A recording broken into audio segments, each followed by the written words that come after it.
नमस्कार दोस्तों, success study Baloda YouTube channel में आपका स्वागत है। आज के इस वीडियो में हम national means cum merit scholarship exam यानी NMMS के अंतर्गत मेंटल एबिलिटी यानी मानसिक योग्यता से संबंधित हम एक सीरीज चला रहे हैं। उस सीरीज के अंतर्गत यह 40वां वीडियो है।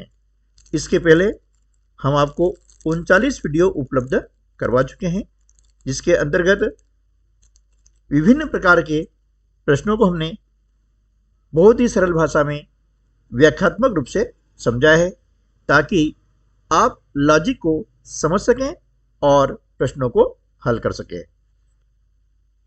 तो चलिए शुरू करते हैं हम आज का वीडियो कुछ और नए प्रश्नों के साथ। सबसे पहले हम निर्देश पढ़ेंगे कि यह निर्देश जो है प्रश्न क्रमांक 1 से 5 तक के लिए लागू है। निर्देश क्या है?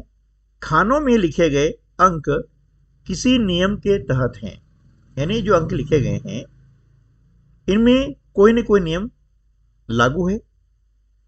हमें करना क्या है कि खाली स्थान हेतु उपयुक्त अंक कौन सा होगा, यानी उस नियम का हम उपयोग करते हुए ज्ञात करेंगे कि ये जो प्रश्नवाचक चिन्ह हैं इसके स्थान पर, है ना, नीचे आपको 4 ऑप्शन दिए गए हैं। उन 4 ऑप्शन में से एक जो है सही ऑप्शन कौन सा होगा। ठीक है, तो देखिए संख्याओं को देखेंगे और नियम क्या लगा है इसको हम खोजने का प्रयास करेंगे, है ना। पिछले वीडियो में मैंने आपको बहुत सारे लॉजिक बताए हैं और हर वीडियो में आपको ऐसे ही नए नए लॉजिक देखने को मिलेंगे। इसलिए यदि अभी तक आपने चैनल को सब्सक्राइब नहीं किया है तो ऐसे ही हेल्पफुल वीडियो प्राप्त करने के लिए आप चैनल को सब्सक्राइब कर लीजिएगा। पास में जो बेल आइकॉन है उसे प्रेस कर दें और ऑल पर सेट कर दें। इससे क्या होगा कि जैसे मैं वीडियो अपलोड करूंगा तो उसका सबसे पहले नोटिफिकेशन आप तक पहुंच जाएगा और आप इस परीक्षा की तैयारी अच्छे से कर पाएंगे। और मुझे विश्वास है कि यदि आपने इन सारे वीडियो को देख लिया है तो परीक्षा में सर्वोच्च अंक आपको मिलना ही है। तो चलिए हम देख लेते हैं कि इन संख्याओं में कौन सा नियम लागू है। देखिए यह 3 संख्या है ना, और लास्ट में चौथा जो खाना है वहां पर बड़ी संख्या है। तो स्वाभाविक रूप से संख्या बड़ी क्या होती है? एक तो गुणा करने पर, है ना, दूसरा वर्ग करने पर और घन करने पर। ठीक है ना, ये 3 जो है ऐसे क्रियाएं हैं जिनके द्वारा संख्याएं बढ़ती है। क्लियर? तो हम देख रहे हैं, देखिए अब यहां पर यदि गुणा करते हैं 2 तिया 6 और 6 चौक 24 तो 29 तो नहीं आ रहा है ना। फिर हम देखते हैं कि वर्ग किसका करें, है ना।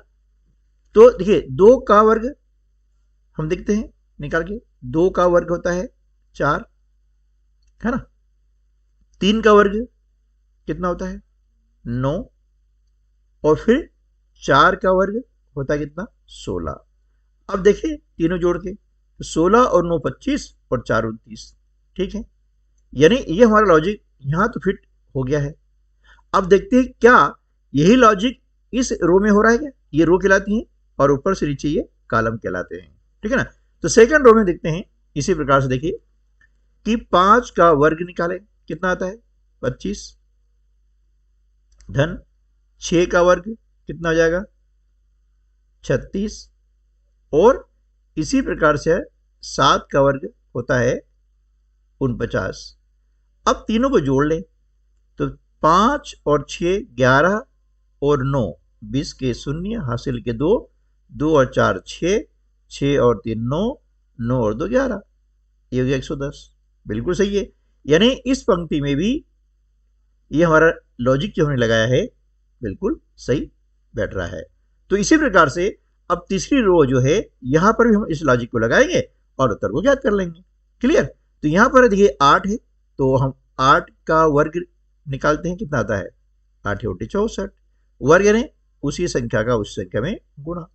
9 का वर्ग 81, है ना, और इसी प्रकार से 10 का वर्ग निकालते हैं, कितना आता है 100।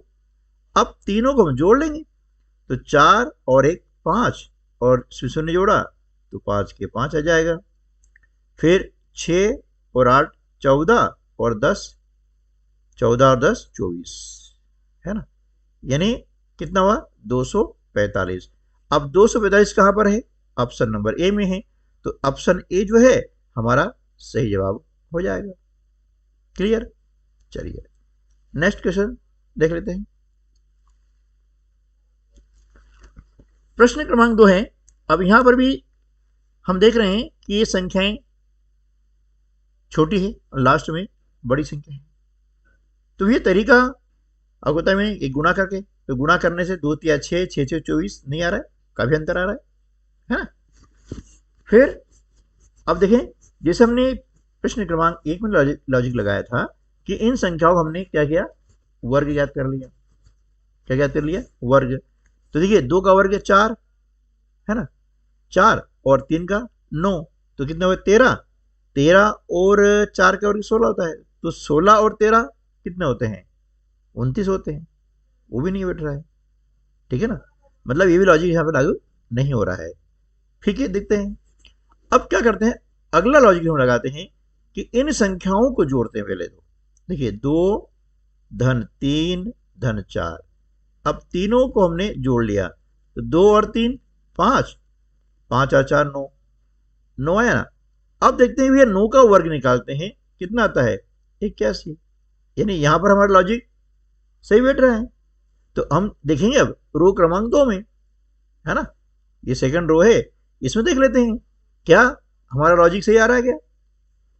चलिए, तो हमने 5 6 और 7 तीनों को जोड़ लिया, तो 5 और 6 कितने हो गए 11, 11 और 7 कितने होते हैं, फिर 11 और 7 होते हैं 18, है ना। तो भैया 18 का वर्ग याद कर लीजिएगा, 18 में 18 गुणा कर दो, तो 18 का हम जो वर्ग याद करते हैं तो आता है 324, है ना। मैंने आपको पहले वीडियो में बताया था कि आप क्या करें, 1 से लगा करके 30 तक के वर्ग याद कर लें। वर्ग का उल्टा होता है वर्गमूल, तो वर्ग और वर्गमूल अच्छे से याद कर लें, ताकि ऐसे सवाल करने में हमको आसानी हो जाएगी और चुटकी बजाते हम प्रश्नों को हल कर पाएंगे। कोई दिक्कत नहीं, अभी परीक्षा का भी समय है। आप डेली मैं आपको वीडियो उपलब्ध करवा रहा हूँ, इसको देखिएगा, समझिएगा और अभ्यास करिएगा। देखिए अभ्यास करने से ये सब कुछ होता है ना। चलिए अब यहां देख लेते हैं 8 धन 9 धन 10, है ना, इन तीनों को हम जोड़ लेते हैं, तो 8 और 9 कितना होता है 17, 17 में 10 जोड़ देते हैं, तो 17 और 10 कितना होता है 27, यानी 27। अब 27 का हम निकालेंगे स्क्वायर, है ना। अब 27 में 27 का गुणा करते हैं तो ये आता है 729, कितना आता है 729, है ना, यानी ऑप्शन ए हमारा सही जवाब हो जाएगा। समझ आ रहा ना, इस प्रकार से। चलिए अब हम देख लेते हैं अगला प्रश्न, प्रश्न क्रमांक 3। अब हम देख रहे हैं कि यहां पर संख्याएं बड़ी छोटी फिर बड़ी एकदम छोटी, ठीक है ना, तो इनमें भी कहीं ना कहीं संबंध तो है। हाँ है, बिल्कुल, सोचिए, सोचा कुछ। चलिए कोई बात नहीं, समझ नहीं आ रहा है, मैं आपको बताता हूं। देखिए इसमें लॉजिक क्या लगा है, बहुत ही सरल लॉजिक है। देखिए 13 और 14 इन दोनों को जोड़ दिया, कितना आता है ना, ये 14 और 13 को जोड़ा कितना आया 27, और इस 27 में ये एक जो है इसको भी हमने प्लस कर दिया, यानी जोड़ दिया, तो 27 और एक कितना हो गया 28 हो गया। यानी इन तीन संख्याओं को जोड़ने से ये संख्या आ रही है, ठीक है ना। अब यही लॉजिक यहां लगाते हैं। देखिए 12 और 16 कितने होते हैं, 12 और 16 होते 28, 28 जीरो जोड़ दिया तो हमारा आ गया 28, ये आ गया 28, बिल्कुल सही है। तो इसी प्रकार से हम क्या करेंगे कि 9 और 14 जोड़ देंगे, 9 और 14 को जोड़ा कितना आ गया 23।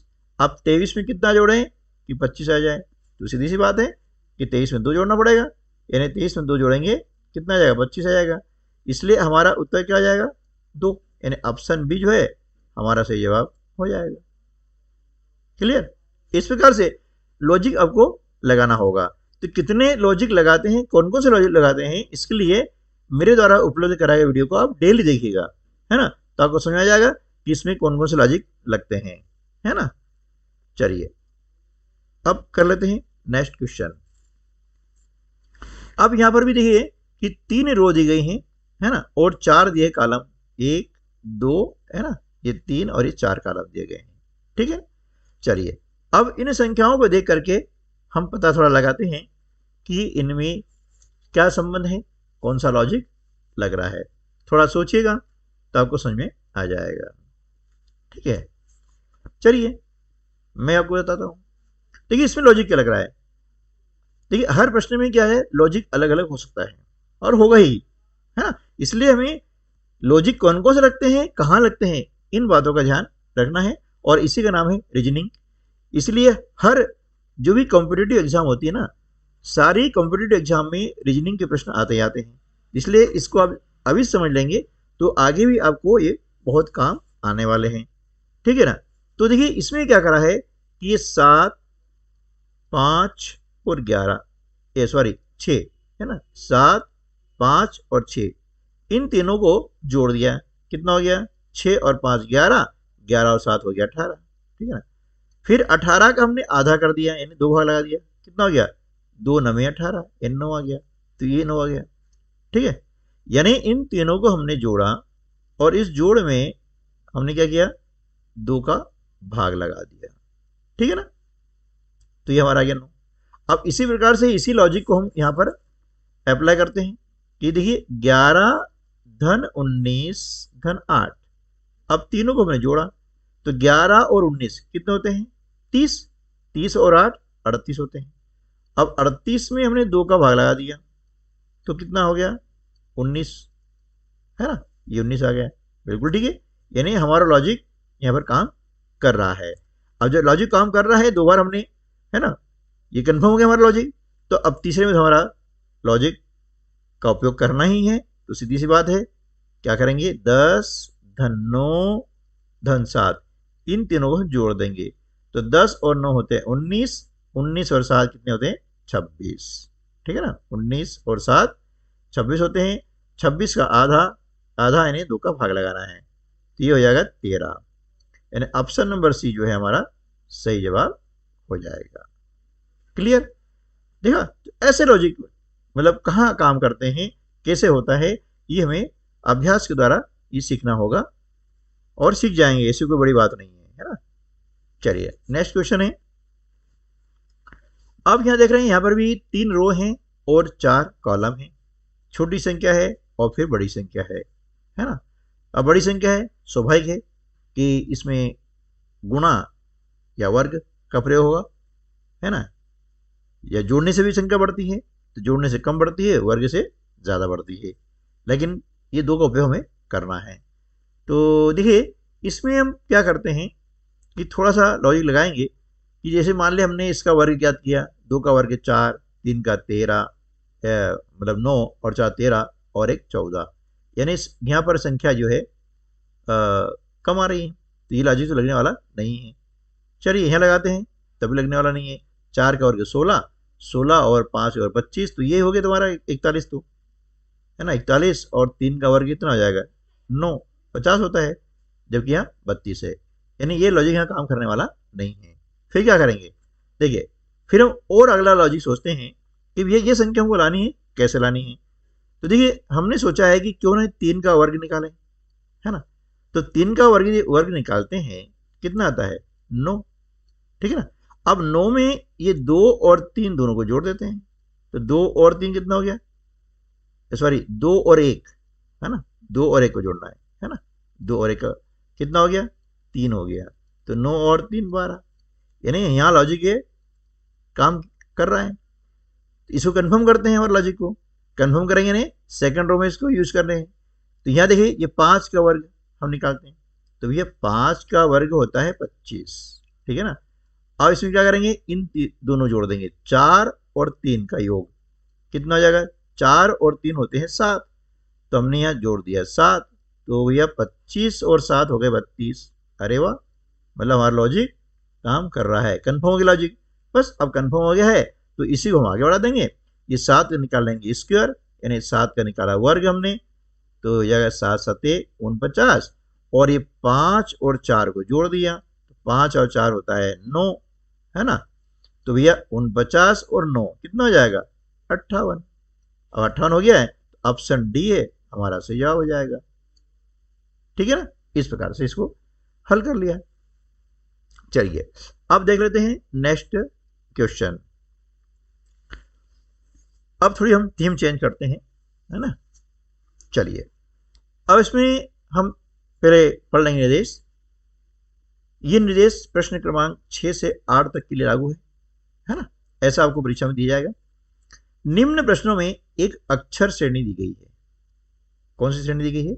अक्षर श्रेणी यानी लेटर सीरीज, जिनमें से एक पद लुप्त है। लुप्त यानी गायब है, मिसिंग है, ठीक है, जिसे प्रश्न सूचक चिन्ह से दर्शाया गया है। ये यहां पर देखिए इस प्रकार दर्शाया गया है। ये पद क्या है?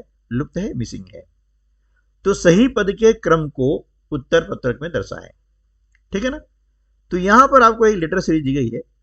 अच्छा, लेटर ये आप ध्यान रखिएगा कि पूरी जो अल्फाबेट हमारी है इंग्लिश वाली, इसको एक तो अच्छे से याद कर लें कि किसके बाद कौन सा लेटर आता है, पहली चीज। दूसरा, इनका जो सीक्वेंस नंबर है यानी क्रम, वो भी याद कर लें। जैसे ए का 1, बी का 2, सी का 3, डी का 4, इस प्रकार से, है ना। तो इससे क्या होगा कि ये दो के आधार पर यहां पर प्रश्न हल किए जाएंगे। जो लेटर सीरीज आती है ना, तो लेटर सीरीज जो है हल करने के लिए ये दो चीजें याद होना जरूरी है। एक तो आपके जो अल्फाबेट है उनका सीक्वेंस यानी ABCD से लगा के XYZ तक कंटिन्यू याद होना चाहिए, ठीक है। दूसरा, इनके नंबर याद होना चाहिए। चलिए, तो अब इन्हीं का हम उपयोग यहां पर करेंगे। तो इसको देखेंगे पहले और देख करके अनुमान लगाते हैं कि यहां पर किस पैटर्न का उपयोग हो रहा है। पैटर्न हमको पहचान जाना चाहिए। तो देखें, हम देख रहे हैं कि यहां पर जो पहला लेटर है O P Q R, तो यह क्या आएगा? S, ठीक है ना। तो अब S यहां 3 ऑप्शन दिए गए हैं, इसलिए ये तो आएगा नहीं, ये होगा कैंसिल पहली बार में। अब आगे देखना है। अब देख रहे हैं T U V W, फिर क्या आएगा? X, ठीक है ना। तो अब ये X, ये 2 आया, मतलब ये ऑप्शन नहीं आएगा, ये बाहर हो गया। अब उसके बाद देखेंगे E F G H और I, ये ऑप्शन नंबर 4 हमारा सही जवाब जाएगा। अब देखिए इसमें ये लॉजिक लगाया है ना। तो ये देखना है कि इसमें लॉजिक कौन सा लग रहा है ना। उनका क्रम यदि याद हमको होता है तो आसानी से हम इसको कर सकते हैं, ठीक है ना। चलिए अब अगले लॉजिक के आधार पर अगला प्रश्न हल करने का हम प्रयास करते हैं। ठीक है, हमेशा एक लॉजिक नहीं लगता है, तो सारे लॉजिक मैं आपको बताऊंगा, है ना। बस आप यदि आपने चैनल को सब्सक्राइब नहीं किया है और पहली बार आप आ रहे हैं इस चैनल पर, तो इसे सब्सक्राइब जरूर कर लीजिएगा। और नीचे लाल रंग में लिखा हुआ सब्सक्राइब, उसको आप टच करें तो उसका कलर चेंज हो जाएगा। और यदि पहले से कलर चेंज है, आपने सब्सक्राइब कर रखा है, तो उसके लिए आपको बहुत बहुत धन्यवाद। चलिए, वीडियो अच्छा लग रहा है लाइक करना ना भूलिएगा, है ना। लाइक कर दीजिएगा फटाफट, है ना। चलिए अब 7वां प्रश्न है। इसमें हम देखते हैं कि DEF, है ना, सीक्वेंस में है। फिर HIJ, ये भी सीक्वेंस में है। MNO, ठीक है, ये बहुत सरल है। मतलब तीनों जो लेटर हैं वे एक के बाद एक आने वाले हैं, है ना। तो अब यहां पर देखेंगे 4 ऑप्शन में से ऐसा ऑप्शन कौन सा है कि जिसमें लेटर एक के बाद एक आ रहे हैं। तो सीधी सी बात है कि ऑप्शन नंबर 2 सही होगा, क्योंकि RST, है ना। ये हो गया, बहुत सिंपल है। जरूर नहीं है कि इसमें प्रश्न कठिन ही आते हैं, काफी सरल प्रश्न आते हैं। बस थोड़े से अभ्यास की जरूरत है, जो कि मैं आपको अभ्यास करवाऊंगा, ठीक है। अब अगला जो प्रश्न है हम देख रहे हैं AYD BVF DRH question mark KGL, मतलब इनमें समानता नहीं दिख रही है। कैसे? देखिए, अब A आया है यहां पर देख रहा, और B और C 2 लेटर छोड़ करके D आया है, ठीक है ना। 2 लेटर छोड़ दिया ना और D आया है, तो अब यही क्रम ही आना चाहिए। तो बी के बाद में क्या है, सी डी ई, यहां पर 3 लेटर छूट रहे हैं, ठीक है। फिर यहां पर देखते हैं, अब डी के बाद में एच कैसा आएगा, तो डी के बाद में ई एफ जी एच, 3 छूट रहे हैं। तो भाई सीक्वेंस नहीं है ना, क्योंकि यहाँ 2 छूट रहे हैं, यहाँ 3 छूट रहे हैं, यहाँ 6 छूट रहे हैं, तो सीरीज तो हमारी बनी नहीं, नियम समान लागू होता है। तो ये हमारा लॉजिक काम करने वाला नहीं है। चलिए, अब ये लॉजिक काम करने वाला नहीं है, तो दूसरा हम लॉजिक लगाते हैं, कौन सा, देखिए मैंने आपको क्या कहा था कि लेटर के जो नंबर है ना, आप उनको याद कर लें। ये अपन देखिए कैसे इनको यहाँ पर समझते हैं, है ना। और मैं समझा रहा हूँ, इतना समय आपको लग रहा है। अब यहाँ क्वेश्चन मार्क आ जाएगा, ये के जी एल। देखिए एक का नंबर क्या है, सॉरी ए का नंबर क्या है, 1, वाई का नंबर क्या है, 25, है ना। वाई क्या है 25 और डी का 4। तब तीनों का हमने योग किया, 25 और 26 और 4 कितना हो गया, 30 हो गया, ठीक है। अब इसका आजमाते हैं, क्या ये लॉजिक काम कर रहा है। बी का नंबर है 2 और वी का नंबर क्या आएगा 22, एफ का 6, इनको जोड़ते हैं, 22 और 2 24 और 6 30, बिल्कुल ठीक है, यानी ये लॉजिक हमारा काम कर रहा है। और आजमाते हैं, अब देखिए डी का नंबर क्या है 4, आर का नंबर 18, है ना, आर का 18, एच का 8, इनको जोड़ लेते हैं, तो 18 और 4 22, 22 और 8 30, बिल्कुल ठीक है ना।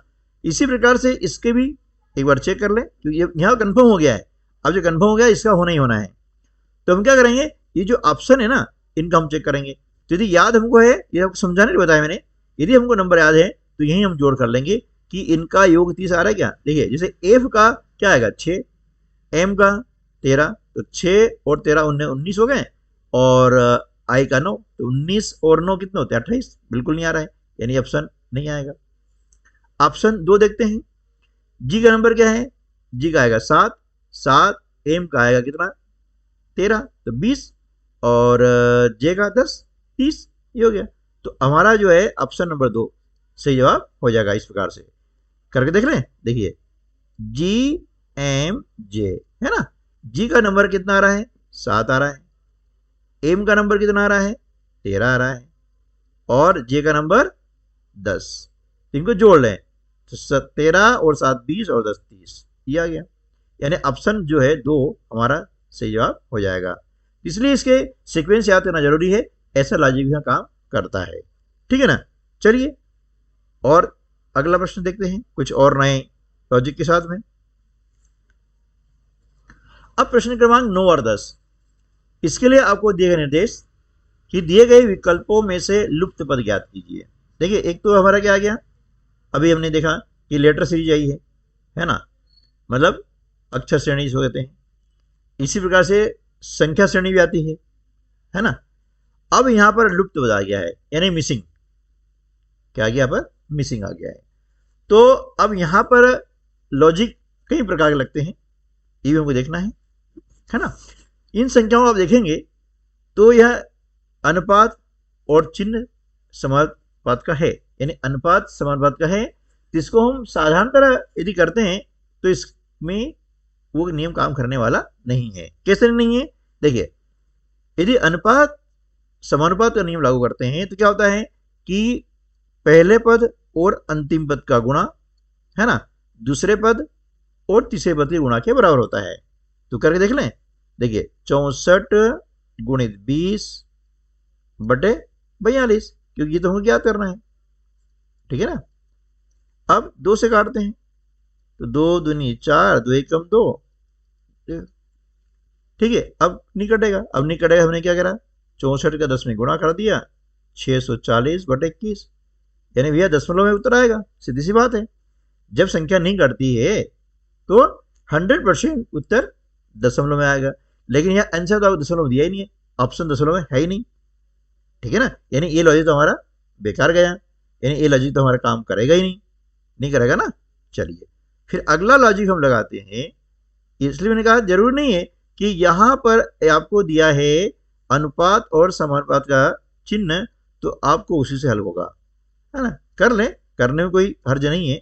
चलिए फिर अगला क्या है, लॉजिक लगाते हैं कि भैया इसका डबल कर दो, 20 दूनी 40 और 2 42। देखो ये 20 का हमने डबल किया, मतलब 2 गुणा किया, कितना हो गया 40, और 40 में 2 जोड़ दिया, कितना हो गया 42 हो गया। तो यही लॉजिक लगाएंगे, ठीक है ना। अब लॉजिक लगाते हैं तो ऑप्शन देख के हमको लगाना पड़ेगा। तो देखें 34 का 68 होगा डबल, और जोड़ेंगे ज़्यादा हो जाएगा, ये ऑप्शन हमारा काम देगा नहीं। 33 का 66 होता है, वो जोड़ेंगे ज़्यादा हो जाएगा, ये भी काम करेगा नहीं। 32 दूनी 64 हो रहा है, लेकिन हमें 2 जोड़ना भी है, ये भी ऑप्शन आपका काम करेगा नहीं। अब बचा क्या, चौथा, सही है। अब कैसे आजमा लेते हैं, ये 31 में हम 2 का गुणा करते हैं, कितना आता है 62, और 2 जोड़ दिया, ये आ गया 64, है ना। तो ये ऑप्शन जो 4 है हमारा सही जवाब हो जाएगा, और ये लॉजिक हमको लगाना है। जब 3 ऑप्शन में लॉजिक काम मतलब जो आंसर नहीं आ रहा है, तो चौथा 100% हो गया होगा। इस प्रकार से इसको हम हल करते हैं, है ना। तो ये आंसर दिया गया है, ऑप्शन दिया गया है, इनसे भी हम डायरेक्ट इसको कर सकते हैं देख करके, है ना। सरल, वो सरल है। तो क्या ये लॉजिक इसमें लगेगा, जी नहीं, है ना। मिसिंग वाले जितने भी प्रश्न होते हैं सब में लॉजिक अलग अलग लगते हैं। कितने लॉजिक लगेंगे, है ना, ये आपको मैंने मेरे सभी वीडियो में अलग अलग प्रश्न लेकर के आपको समझा दिया गया है ना। यदि आपने अभी तक वीडियो नहीं देखे हैं पिछले, तो मैंने इस वीडियो के डिस्क्रिप्शन बॉक्स में भी उसकी लिंक दे रखी है। वहाँ से आप जो है मेंटल एबिलिटी यानी मानसिक योग्यता, गणित, विज्ञान और समाज विज्ञान के बहुत सारे प्रश्न आपको उपलब्ध करवाए हैं, जिनको आप देख करके, समझ करके, उनको याद करके, सीख करके इस परीक्षा में सर्वाधिक अंक प्राप्त कर सकते हैं। तो उनको देख लीजिएगा, है ना। चलिए अब देखते हैं कि प्रश्न क्रमांक जो 10 है, इसमें दिया है 8:28 समानुपात 27 अनुपात क्या, है ना। तो मैंने बताया ना कि यहां पर ये सिर्फ जो चिन्ह दिया है अनुपात समानुपात का, इसका ये अर्थ यहां पर गणित में जो लगता है वो यहां नहीं है। तो भैया अब देखना पड़ेगा कि 8 और 28 में क्या संबंध है ना। हम यह बात कर रहे हैं संबंध की, कि 8 और 28 में जो संबंध है वही संबंध 27 और क्वेश्चन मार्क के स्थान पर आने वाले ऑप्शन में होगा, यानी 4 ऑप्शन में से एक ऑप्शन सही है। तो इसको अब देखेंगे कि दोनों में संबंध क्या है ना। तो देखिए 8 चौक 32, यदि हम गुणा करें देखते हैं तो 27 का 4 गुना बहुत ज़्यादा हो जाता है, जो यहाँ पर ऑप्शन में है ही नहीं, तो ये काम करेगा नहीं, ठीक है ना। 8 में 3 का गुणा करा, 8 या 24 और 4 जोड़ेंगे 28 आता है। तो भैया 27 में 3 गुणा करेंगे 81 आएगा, और फिर जोड़ेंगे ज़्यादा हो जाएगा, जो ऑप्शन में नहीं है। चलिए तो इसके बाद